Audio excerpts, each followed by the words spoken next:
Hi, my name is Stephanie Fitzsimon and I am a classically trained scenic painter, and today I'm going to be teaching you how to do one of the basic painting techniques for brick.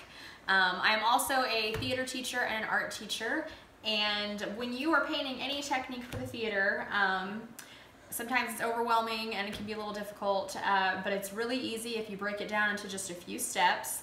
And before we get started here, I am going to show you the materials that you're going to need first.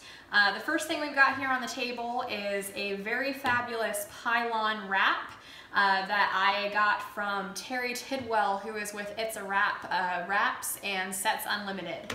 And you don't have to use this, but I highly recommend it because it is made extremely well. And for all you Texas teachers that have to use the UIL gray set for your one-act play competitions, these are literally made to just wrap very easily right around your pylons and your bifolds, and you can use it like a big canvas, and you just can repaint it a million times and it's gonna hold up and it's gonna look really good. So you always wanna have first whatever you're painting on. I'm a big person of saving money. I don't like to spend a lot of money on anything. If money is no object, then when you're using paint, I would go for your Roscoe Scenic paint. But for most of us that have not a big budget and want to stretch it, you can literally use any kind of house paint from the hardware store, Lowe's, Home Depot. I like to go to that discount sale rack all the time where people bring back colors that aren't quite right, and I just collect them all the time. So I'm using just a couple colors of house paint here today, and literally I got them for just a couple of dollars because they were mess up colors and they're gonna work for what we're doing today. Whenever you're painting brick, you want to build all of your layers of painting from the back forward. So the way I'm going to do this today is we're going to paint the color all over that would be the mortar. Now when you're building a house, the mortar are those little lines that are between your brick. And so we're not just going to do a million little lines around bricks. That would take a long time. We're going to cover the whole thing with our mortar color. And my bricks today are going to be kind of like reddish and brownish coloring. So I don't want a really dark mortar because then it would blend in with my bricks. And I want those bricks to pop and to look three-dimensional. So the technique we're going to do for that mortar color is actually called a scumble. And I've got that written down for you right here. Scumble. This is a painter's term, and what a scumble is, it's two colors that you are going to use your sponge with, and this is a sea sponge, not your kitchen sponges. You want a sea sponge, and I'll tell you why in a minute. But a scumble is basically doing two colors, kind of random all over, and we leave spots, so sometimes this color shows through and sometimes the other color shows through, and it gives it kind of a lot of life. I always tell people when we're painting sets, unless you're painting a house and want one interior color, I don't ever paint everything all one color. That's because nothing in life, especially when you're dealing with stone or brick or marble, it's never one color. And so when we have multiple ones going on and lights and darks, it gives your set life. So this is the scumble technique. We take our sea sponge because it is irregular, and we're never gonna just use the same side all over. We're gonna change it up as we do this. And you can get these at Michael's or Hobby Lobby or on Amazon.com. You can buy them in bulk. They're really good. Or if you're by the beach, go pick up one on the beach. That works too. All right, so what we're gonna do here is you always wanna wet your sponge first. I've already got it moist and I wring all that water out so it is just damp. It is not dripping at all. And I'm just gonna start with this yellowy tan color that I've got. And I'm just gonna sponge it all on. But notice how I'm not covering it completely. I am leaving spots open. That's exactly what you want. So I might do this gold color for a while. And then after that, I'm gonna go in with the brown. Now if I were texturing a wall right now and this wasn't brick, I would make sure that I change up how I'm sponging. And that's because if you were to just do the same thing over and over again, it doesn't look natural. You get the same print. We don't want the same print. We want random. Now, if you teach students and have a tech theater class especially, this is fabulous because they're gonna love this. And you can teach all of those tech theater kids this technique, and then for every single show that you do, they'll know how to do it, And then you won't have to do it at all, just your kids can do this. Okay, so we're getting a real lovely sponge on here. I'm just gonna do this one area. So the scumble technique for a base is also gonna be used for your marble, your stone walls. Let's say you got stone garden walls or fireplaces. Anything that is a stone, you're gonna start with a scumble. You don't need to use a scumble necessarily for a wood grain because that's more of a linear paint job. If you were texturizing walls for like a house interior, this would work too. So see, now I'm going in with the darker one. You getting this, Mackenzie? Mm-hmm. Mackenzie is my camera person, my daughter. You're not gonna meet her, but she's doing a great job right now. And so I'm gonna go over this and just kind of fill in some places that were kind of white where we left it open, and that's where this other color is gonna come through. So you can see how my two colors are not drastically different in tone. One is more golden and one is more brown. And that's good. Like, I wouldn't go with two that are drastically on different spectrums of the color, you know, wheel. That probably wouldn't work out. You want colors that are close to each other. So if this were on stage and the lights were to hit it, we got a lot going on. It looks interesting, it looks natural, and it goes by quick. So I'm literally gonna fill this whole thing with a scumble.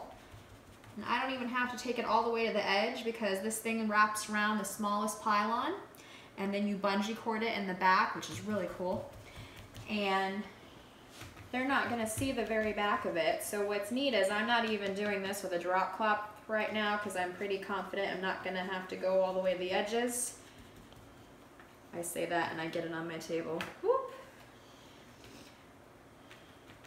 You probably have a scene shop. My school doesn't have one yet, so we're working on my kitchen table right now. All right, so I'm gonna go ahead and scum this. Fill this whole thing, and then we're gonna let this dry, and then the next step is gonna be the actual bricks, which is really neat. Okay, so we now have a dry scumble all over the canvas wrap, as you can see. Good amount of lights and darks all over, but not too different in tone. And we even have a few spots where the canvas is still showing totally fine. If this was a mortar, that is a similar texture to what you would get. Okay, now we are to the second step of our bricks, which is the fun part, sponge brick. And the way you do this is very similar to what some of you may have done if you've ever done brick for a show. We have got just now a typical square or rectangular kitchen sponge. And these are found everywhere. Mine was in a 2-pack. You can even get them bigger than this and smaller, so whatever works for you is what you want to use. And a lot of people, when they do bricks, would just have a solid color wall, and they would dip this in their paint, sponge their brick, and call it done. And that's a good base. The problem with that is most people don't take this far enough to where we get it looking realistic from the audience, and that's what we're going to show you here today.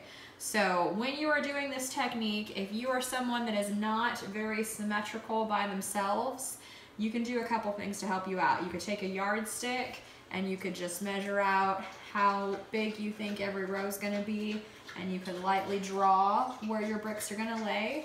Or you could even go to Home Depot and get yourself a chalk line, which is this little thing that's a string on a pulley thing, and you stretch it out and you hold it real tight between you and another person, and you would snap the string and it would leave a line of chalk. And so that's cool because then you've got a perfect line to lay this down on, but it would also brush away later because chalk is not permanent. I happen to be pretty good at just kind of eyeballing it and laying them down, so I like to just use the brick.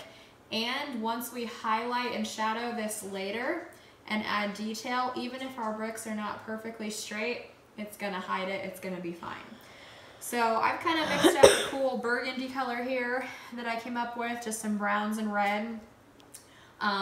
Always use a reference when you're painting brick. I have a Pinterest board where I will find just different kinds of brick from all over the place, and so whatever show I'm doing, I'll go through my brick board and kind of pick a guide, and see if you can pick it apart and ask yourself what colors are in it if I want to replicate that. If you have tech theater students, this is called a theater morgue. And a morgue is where you have different references for everything you could ever want to paint. You're going to have your wood one, your marbles, your stone, your stained glass, everything. But Pinterest is the way to go because it's free and you can just always have that there as a reference. So this sponge was just right out of the pack and it's already kind of cold. And you don't have to have a totally even coverage, just a little bit on there. And what's cool about bricks is they're not totally square. A lot of times the edges are round. And so we don't need to be perfect with it. So I'm just gonna lay it down and lightly push. And then I'm gonna peel it up. Lovely brick we've got. So now I'm just gonna kind of maybe go an inch or so next to it, lay it down again.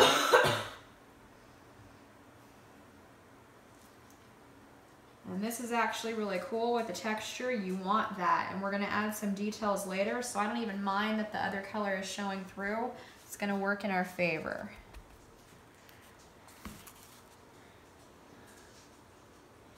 Just line it up best you can, push. And I'm doing this all laying down, which is easy, but if you've got a bigger one and would like to do it on a ladder and you want to wrap it on your pylon and go vertical, you can do that too. It works either way. I'm gonna move my chair here. This is a real lovely dark color we have for our bricks. Could work for all kinds of things. So you might be asking yourself why I'm only using one color, because I gave you the talk earlier about how stones are never one color. Well, we're just doing one right now, but the next step is going to be more details on the little brick. We're gonna be adding more little colors so it will look more real. If this were just all one color and I were to walk away and leave it, it's gonna look flat. It's not gonna work real well.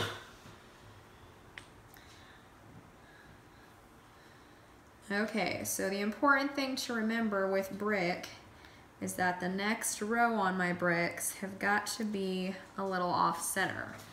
The next one has this one starting in between the previous two. So that's where I'm always gonna start the next one, and I'm gonna push it down. And if it ever comes out, you know, you didn't get enough paint on there, that's fine, no big deal. Just go get some more paint. Always off-centered.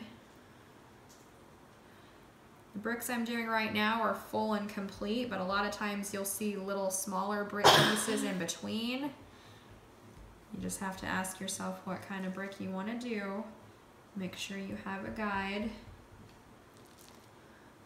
And remember, this piece is going to be wrapped around the corner, so I don't necessarily have to do one right there.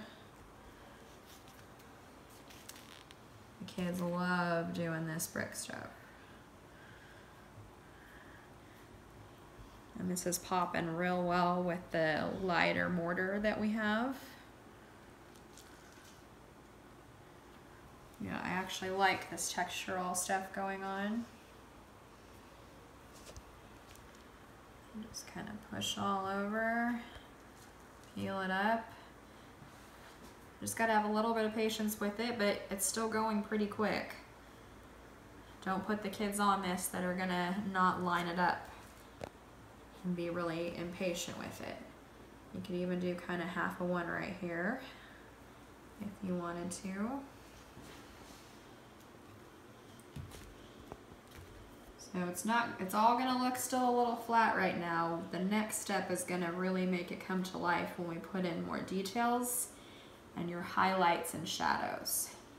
If you're asking yourself what a highlight is, that's going to be where the light is reflecting off of this brick. So even though this is flat and you're gonna have your stage lights all on it, we have to give the illusion that these are three-dimensional. So we have to paint in a highlight even though they're not 3D, and you're not going to necessarily have a ton of natural sun highlights on it like you would in real life. So we're gonna put them in to fool the audience's eye.